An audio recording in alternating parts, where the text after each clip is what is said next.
Well, all right then. I guess we'll start with our discussion for the day. Yeah. So, good morning, everyone, and welcome to our book review session. Thank you for taking the time to come here and join us today.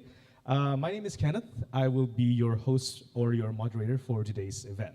So, today we are going to explore a book that helps brings a fresh and practical perspective to academic writing. So, it's titled A Layman's Guide to Academic Sublimation, written by Dr. Anamara Pradipta, right? So this book itself is actually designed to help students and writers approach academic work with clarity, confidence, and purpose. Without further ado, let's just begin. By first of all, I would like to introduce our speaker as well as the author of this book, Dr. Anamar. So Dr. Anamar, thank you for joining us today. Thank you for having me. So, Thank you, everyone. how are you today? I'm good. How are you? I'm good as well, thank you. So, maybe let's just start directly with our topic of discussion, yeah? Your book. Yes. Can you tell us maybe a little bit about the story behind why you wrote this book, maybe? Okay. Thank you so much, Mr. Kenneth. Hello, everyone. Good morning. Thank you so much for coming in today and talk to us about this book that I wrote a year ago. The history with this book is that back when I was still teaching academic writing and scientific writing, I saw that a lot of check. Mike, hello, Mike. Check. Okay, all right, it's on. Yeah. I saw that one of the biggest problems with students who are just starting out with writing academic texts is that there's a disconnect between the things that they know in regards to their discipline, the majors that they're taking, and also the academic standards in writing, and also themselves, right? So. A lot of these students, they have assumptions about how to express themselves, but then they come to i3L, for example, and then they see all of these different standards that are imposed by their majors and their and the academic writing standards that we have in i3L and everywhere else, actually, right? So. Basically, there's this transition, there's this liminal period between being a lay person and being an academic being, for example, right? And this book is meant to help them to transition, right? So, yeah, to help them bridge the gap that is caused by this disconnect.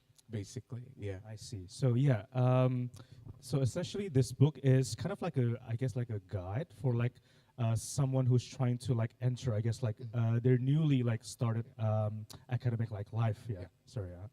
I've actually had some time to actually read the book by myself, and it's actually not a very technical guide per se, right? It's more of I guess, a guide on how to like adjust your mindset, I guess. Is that correct? Yes, that is correct. Yes. All right. So can you tell us maybe like what was the process of you like writing this book? Like how, where did you start with? Like how did you start to process this book? Okay. So basically, if everyone here is familiar with Sigmund Freud, is everyone familiar with Sigmund Freud? Mm-hmm. Sigmund Freud, yes.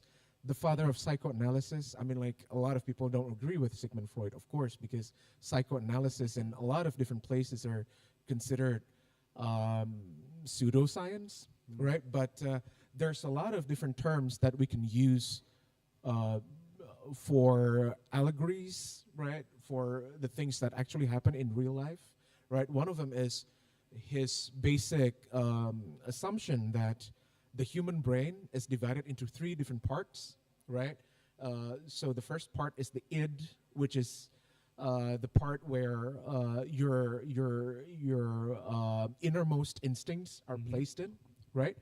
And then there's the superego where you place all of the cultural norms, social norms, values, and whatnot, right? And then there's the ego, which is the balance between the id and the superego, right? So the inspiration for this book came from the understanding that the academic life is like these three different parts, right? So you have the innermost basic instincts and passions, right, as a student, and then there's these different academic standards, which I would say represent the superego of the academic life, and then the ego, which is the balance between your actual passion and the academic standards that have to be fulfilled, right? So that's where I came from. Now, the word sublimation itself is coined by Sigmund Freud to represent the process of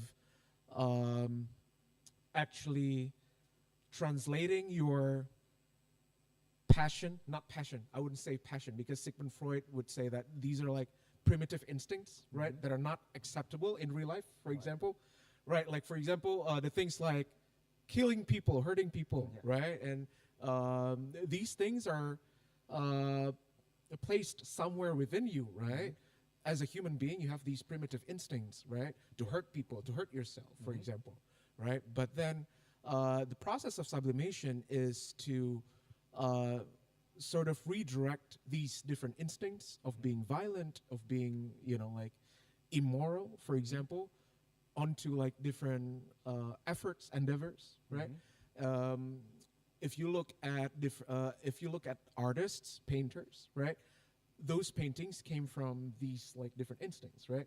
But then they translate those things into things that are more acceptable, that are more, productive, right? For example, essentially channeling your inner instincts. Exactly, I see. right? So that is the exact same process with academic writing, right?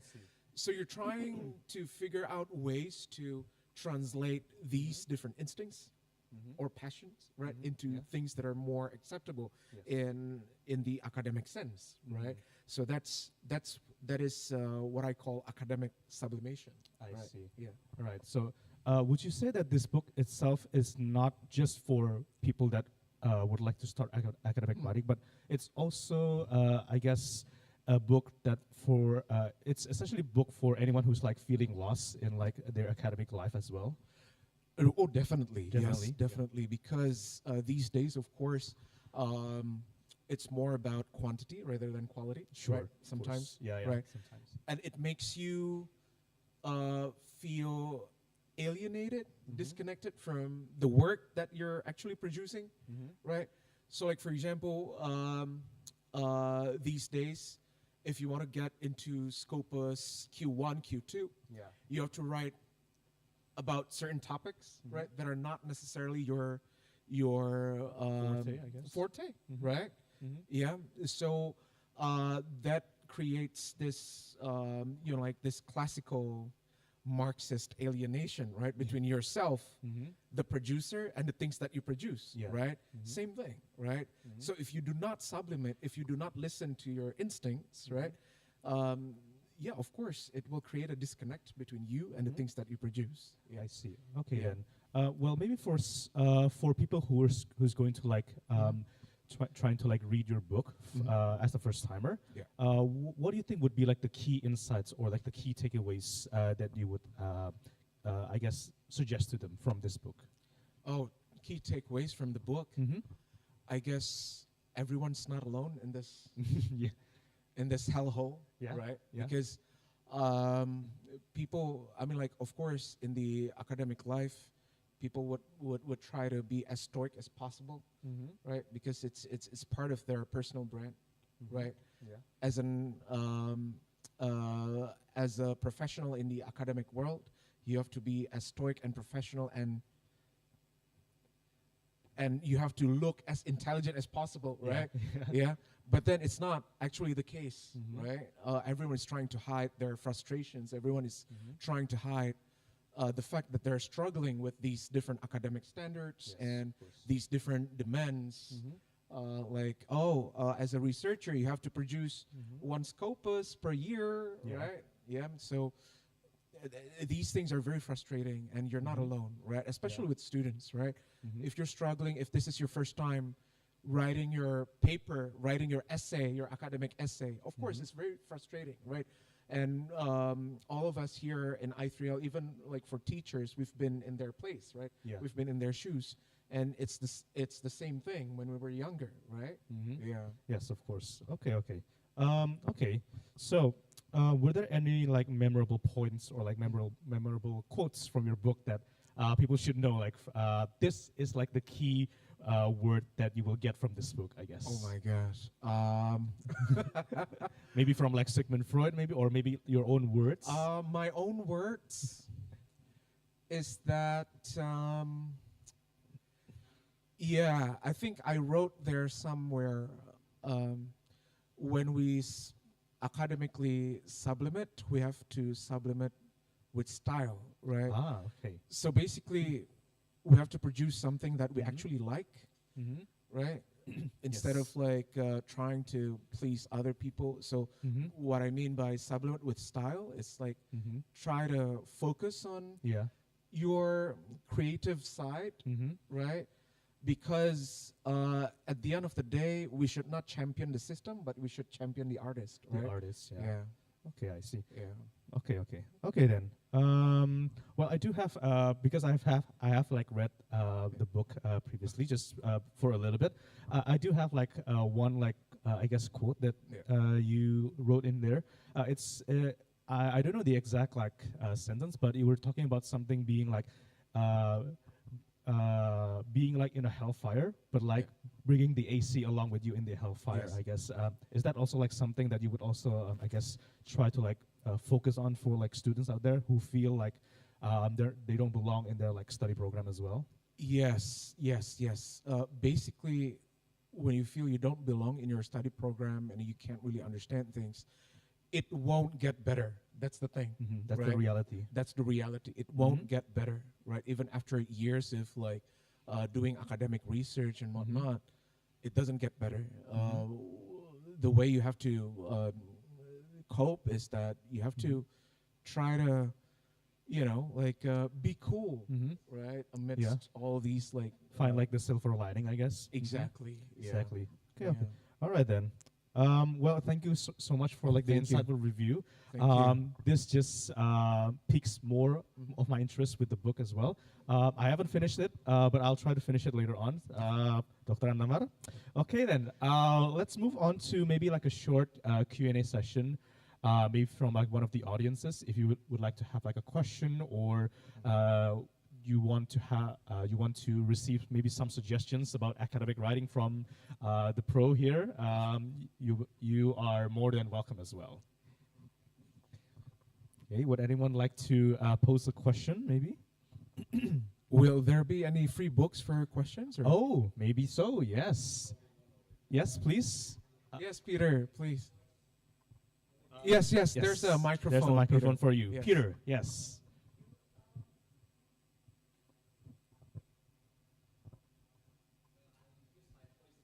Sure, thank you.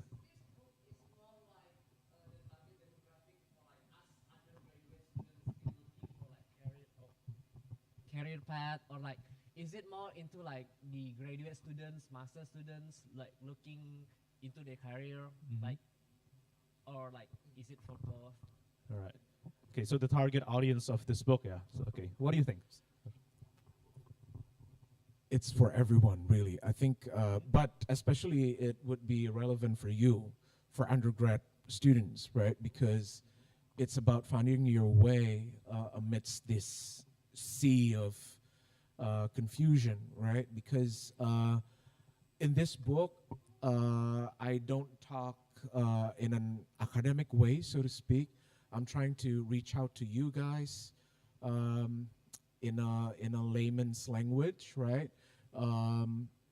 So if you're trying to, well, I mean, like if you're trying to find anything that is a bit more substantial, I don't think this book has it, so to speak, right? But this book accompanies you, right? This book is trying to speak to you. This book is trying to validate you, right? Yeah, so That's I think that's all we need, right? Because if you're trying to like learn how to write academic texts, you can find like all these different books, but they get you even more confused, right? But this book is trying to translate all these different cryptic messages that you find in these like books that are trying to teach you academic writing. Yeah. Does that answer your question, Peter? Thank you. Yes, thank you, Saranama. Thank So you. yes, Thank you. this Peter. book is not a technical guide, yeah, guys. Yeah, so this book is more of a companion to take along with you. So that's why also this book is not thick like any other like technical guides. Yeah, it's meant to be short. It's meant to be finished in like just like under 30 minutes, I guess. So, and yeah, it's meant to like help you set your mindset in the correct path. All right. Any other question? Oh yes, Nathan. Okay, thank you. Before you mentioned that to write with a flow, you need to channel your creativity instead of focusing on something that you don't like. However, as a student right now, our assignments might be outside of what we like. For example, even right now, I'm still struggling to write my general chemistry lab report, which is there every week. Do you have any tips on how do we at least is able to fit our creativity in those assignments with already set standards? Thank you. All right, thank you, Nathan. Right? Okay, thank you so much, Nathan. So yes, of course, there's a middle ground that you have to try to find, try to look for. Basically, of course, these standards cannot be ignored, right? You have to fulfill these standards still, right? But the thing about sublimating academically is to find a middle ground between the things that you like and the subject, right? So there's always something there that you can find, right? Like, for example, general chemistry. Now, let me ask you this, Nathan. Why are you here in i3L? I'm here in i3L to focus on the bioinformatics and biotechnology streaming since it is a useful tool which align for my PhD later, which is why I choose i3L. That's excellent. Okay, so your passion lies in bioinformatics, right? What does general chemistry have to do with bioinformatics? I guess probably in general chemistry, most lab experiment and protocols, it is still be able to be simulated with in silico in bioinformatics. I guess that's the silver lining of it. Okay, so you can try to write something about that, right? Something in that area, right? Something in that perimeter, within that perimeter, right?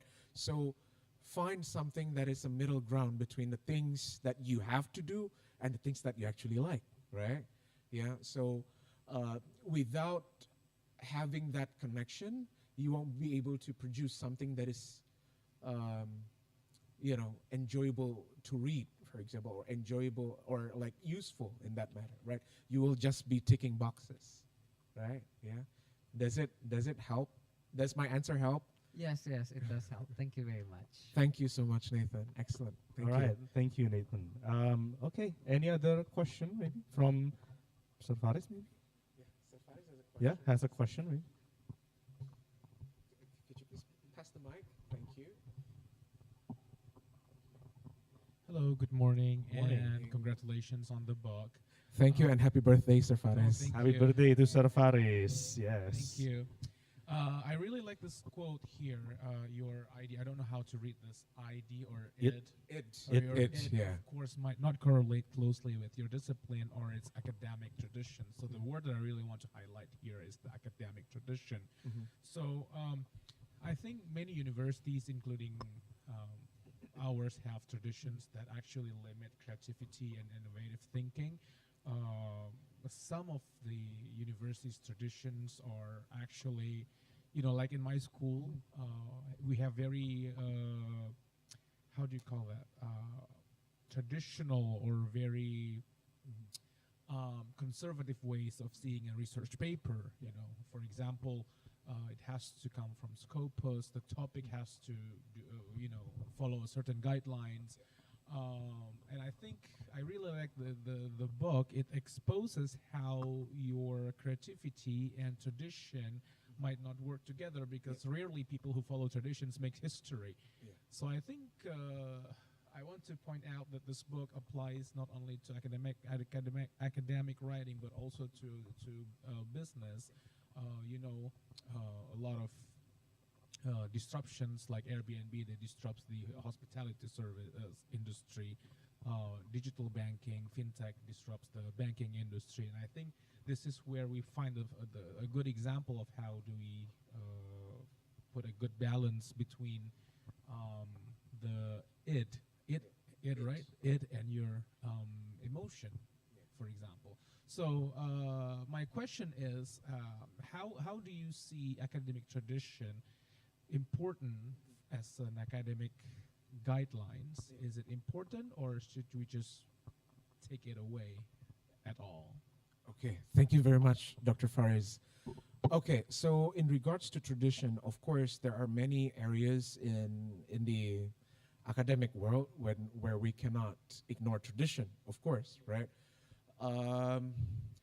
But then, especially if, for example, if you're doing your thesis, dissertation, and whatnot, later on in life, of course, there will be times where you will meet these people who will become your supervisors, that will impose what they want on you and on your work, right?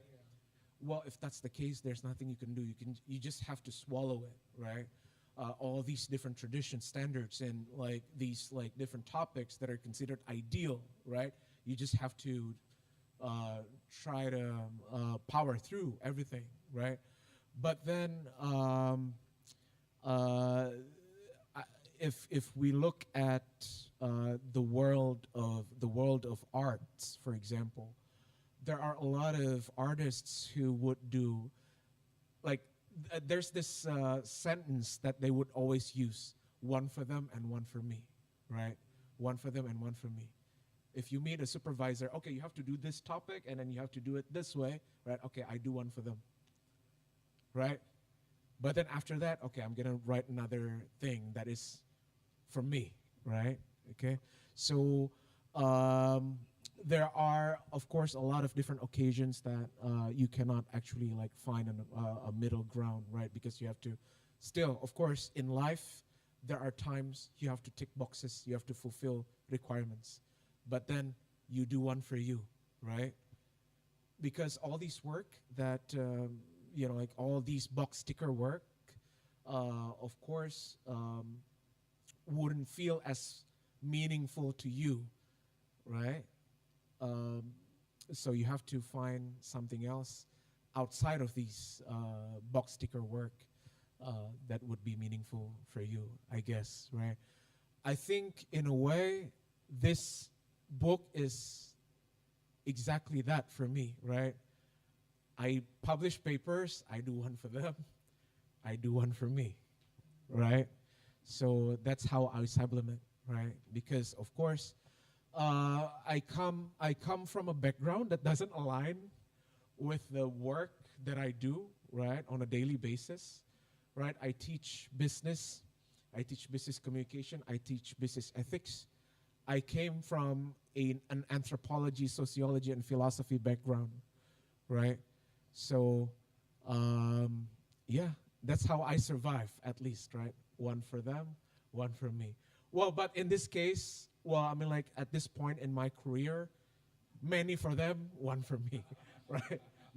10 for them, one for me, 10 for them, one for me, right? But at least we have to find our own space. We have to create our own space, right, to supplement, yeah? Okay, so I would say that's how we should do it, yeah. Thank you. Thank you, Dr. Andamar. Thank you as well to Dr. Faris for like the very enlightening question. Yeah, we go so deep here from an anthropology maybe from point of view. Any other question maybe? Yes. Okay. Okay, check. Okay, thank you very much for the your explanation about your book. I honestly I haven't read your book yet, but you said that something about the alienation Alienation. Yeah. theory by Karl Marx, and this is I think one of the phenomenon that it is very common, especially if we are in the context of academic writing. Um, we as a student, and I think many researchers do academic writing is only to fulfill, like you said, like ticking a box. It is not for fulfilling our dream. It is not fulfilling our maybe our it. I can say, like our own desire of doing something, and the research that it is available in this world is becoming more alienated to the people than before. But uh, if we go back to the essence, is it important to have closeness of the researcher and their works, or it is actually not important as long as it is useful for others, even though it is not fun for us, as long it is good and it is making uh, making good progress for anything. Is that okay, or we need to have the closeness to our own creation, maybe in academic and also in other field also. Thank you. That's my question. Okay. Thank you. Okay, excellent. Thank you so much, Ridwan. As challenging as always. Okay, so I think when we talk about the assumption of usefulness of a study, right, it's a very subjective thing, right? The thing about your question is that um, will you be able to see the usefulness of your study if you cannot relate with it, right? Does it make sense? Let's say like a lot of people are doing this type of this one topic, right? Hundreds and hundreds of papers have been published about this one topic, right? Let's say like your professor tells you, okay, this is a very hot topic and it's useful for the world, right? But you don't like it. Most likely it's because you cannot see the use of it, right? You can't relate, right? Because we live in different social bubbles, right? Where one thing could be useful for you, but won't be useful for me, right? Does it make sense, right? Now, even though like other people say that it's useful, and you know it's useful, but you can't relate with its usefulness, right? You won't be able to produce something that's meaningful, right? You won't be able to contribute to the conversation, right? So I think that is true, right? It is, well, I agree with you. I mean, like, usefulness is more important than writing something that you're passionate about. But if you can't relate with the usefulness, then why bother, right? Let other people who can relate to the topic to write about it, right? Let yourself write about something that is as useful as this other topic, but you can relate to, right? Yeah. So, I believe that everyone has their place in the in the academia, right? So don't just like jump onto the same bandwagon, I would say, right? But if you can do it, if you can be productive by jumping on the same bandwagon, good for you. It's great, right? You would be very, very productive. You would be a very versatile author, right? But if you're someone who's just starting or someone who's still lost even after 10 years of writing, just find your own forte, for example. Yeah. Does it make sense? Even though it's not aligned with what we want. Yeah. Sorry, maybe if it's aligned with what we want, Mm-hmm. it is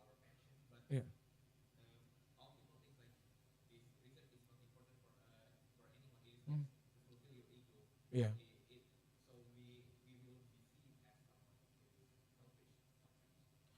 Well, but if it's useful, it's still, I mean, like, other people, let's say, like, this one topic, as I said, right, have been written by hundreds of people, right?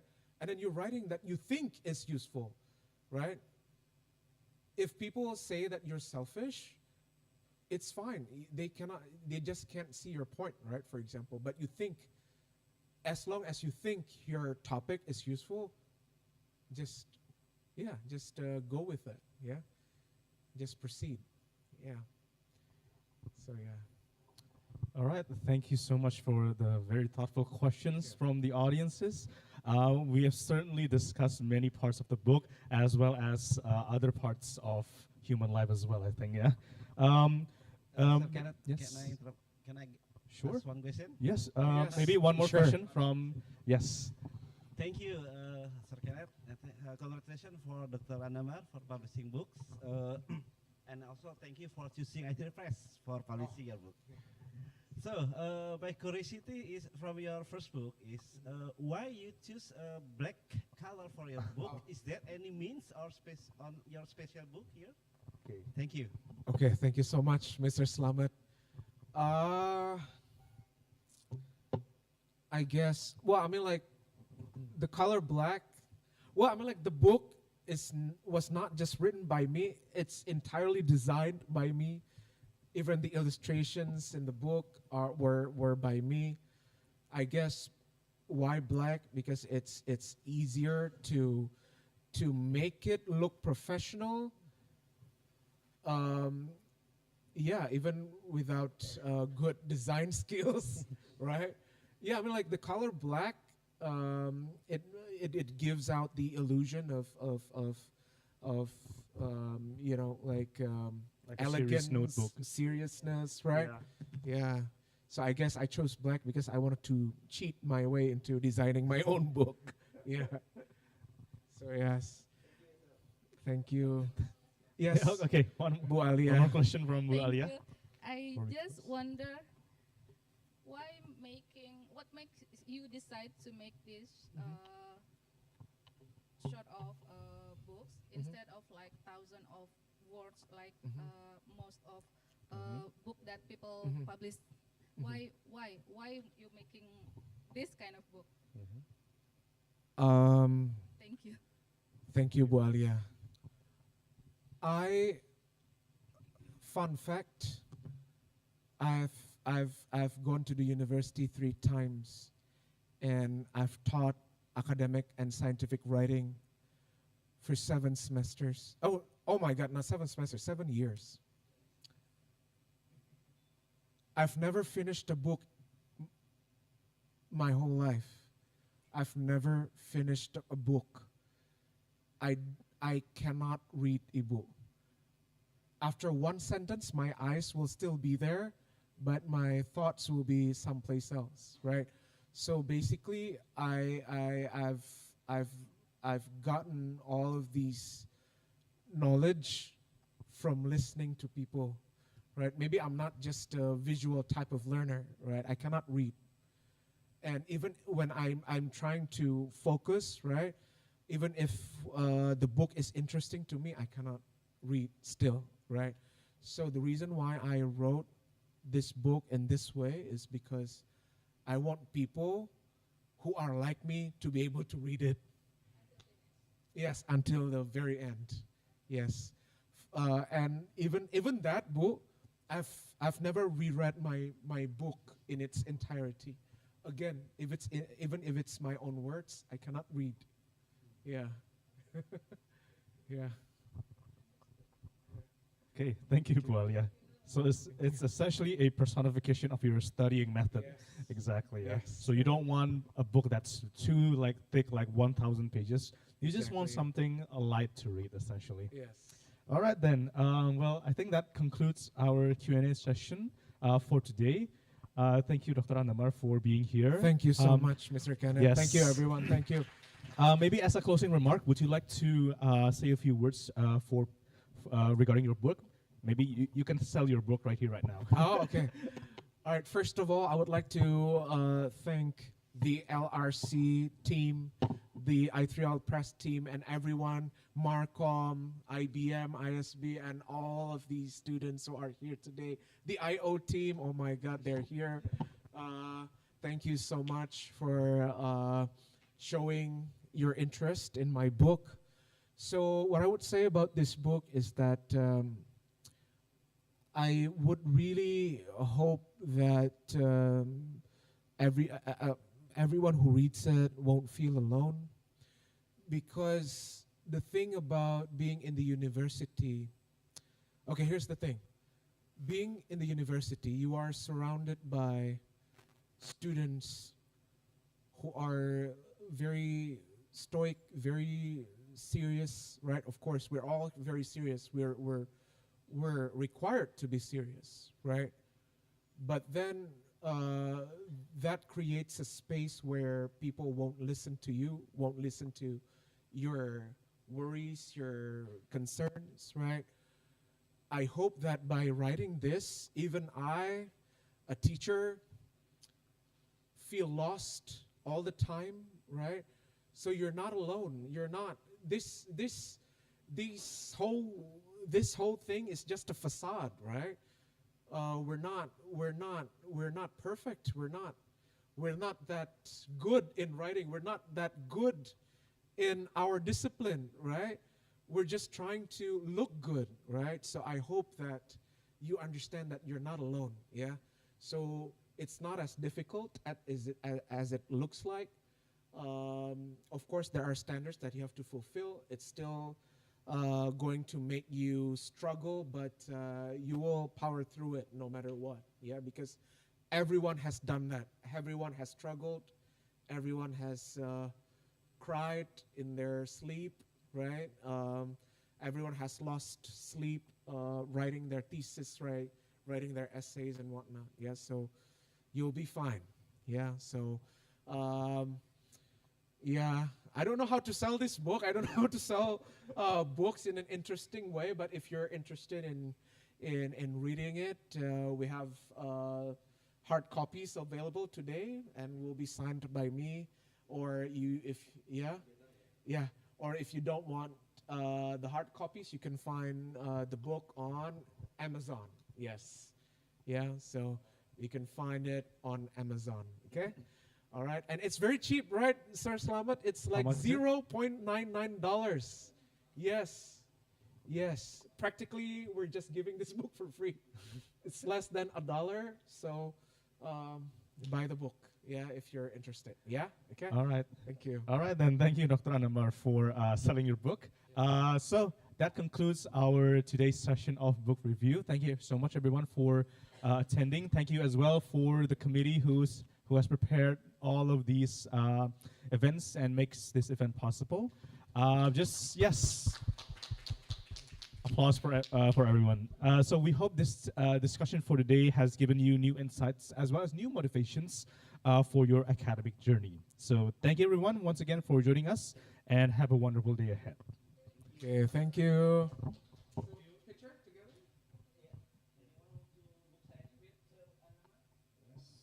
How many copies do we have today, Pak Slamet? We have 10. 10 copies. Limited edition. Limited edition, yeah.